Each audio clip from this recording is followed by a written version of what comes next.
Pernah nggak sih kalian ngalamin ini? Habis scroll TikTok atau Instagram cuma 15 menit, tiba-tiba udah jam 3 pagi. Terus besoknya bangun tidur ngerasa capek, insecure, dan bertanya-tanya, kenapa hidup gue nggak sekeren hidup mereka di sosmed? Halo guys, selamat datang di Belajar Cerdas. Hari ini kita bakal bedah tuntas, gimana caranya media sosial itu diam-diam nyolong kebahagiaan kita, tanpa kita sadari. Dan yang paling penting, gimana caranya kabur dari jeratannya. Oke, siap-siap kaget. Gue baru baca penelitian serius nih. Menurut studi dari Journal of Social and Clinical Psychology, orang yang membatasi waktu sosmednya jadi 30 menit per hari mengalami penurunan tingkat depresi dan kesepian yang signifikan dalam waktu 3 minggu. Tapi tunggu dulu, lo pasti mikir, masa sih? Gue santai aja tuh main sosmed. Coba lo ingat-ingat, pernah nggak lo abis lihat postingan mantan lagi bahagia, terus tiba-tiba mood lo hancur? Atau lihat influencer umur 20 udah beli mobil, sementara lo masih mikir gimana cara bayar kosan? Nah, itu namanya social comparison theory. Teori ini bilang, kita punya dorongan alami untuk membandingkan diri kita dengan orang lain. Dan sosmed tuh kayak amplifier raksasa buat dorongan itu. Bayangin, otak lo tuh kayak taman bermain. Di dalamnya ada dopamin, si zat bahagia. Nah, setiap lo dapat notif, like, komen, taman lo dikasih permen gratis. Masalahnya, permen itu bikin ketagihan. Lo jadi butuh makin banyak, makin seling, biar tetap ngerasa senang. Ini yang namanya dopamine loop. Dan desainer aplikasi sosmed tuh pinter banget bikin kita susah kabur.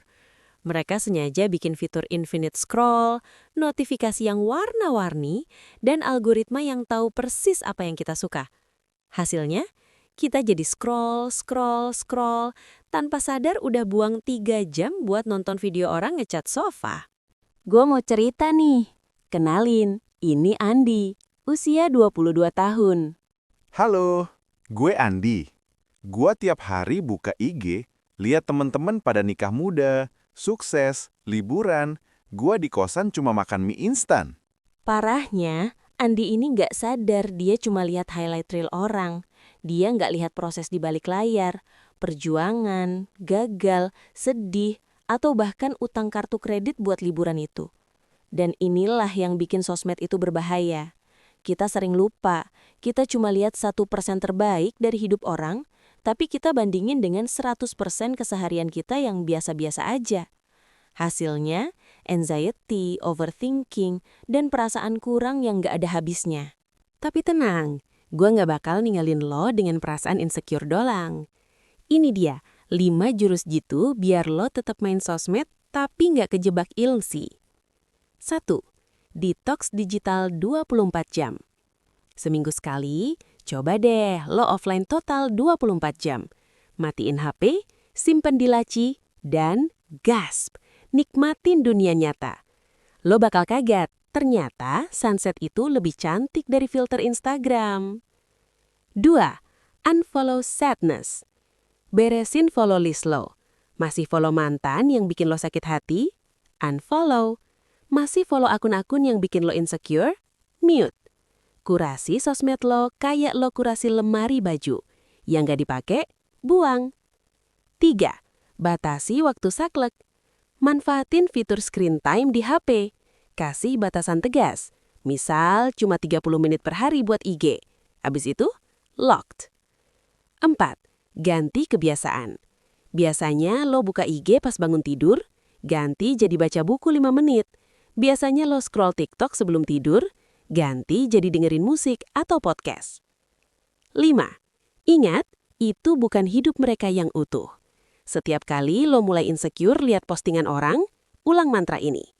Ini cuma highlight reel, aku nggak lihat proses di baliknya. Jadi kesimpulannya, media sosial itu kayak pisau.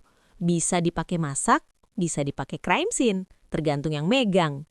Yang penting bukan berhenti main sosmed sama sekali, karena ya agak susah di zaman now. Tapi gimana caranya kita punya kendali, bukan dikendalikan. Gua tahu, kadang kita insecure, kadang kita ngerasa ketinggalan. Tapi ingat ya, lo itu berharga, bukan karena berapa banyak like yang lo dapet, tapi karena lo adalah lo. Jadi, mulai sekarang, yuk main sosmed dengan bijak. Nikmatin konten yang bermanfaat, tapi jangan lupa hidup di dunia nyata. Kalau lo ngerasa video ini bermanfaat, tekan tombol like biar makin banyak yang sadar. Subscribe juga ya, biar lo nggak ketinggalan video-video keren lainnya. Jangan sampai lo ketinggalan sama konten gua mulu sampai lupa hidup.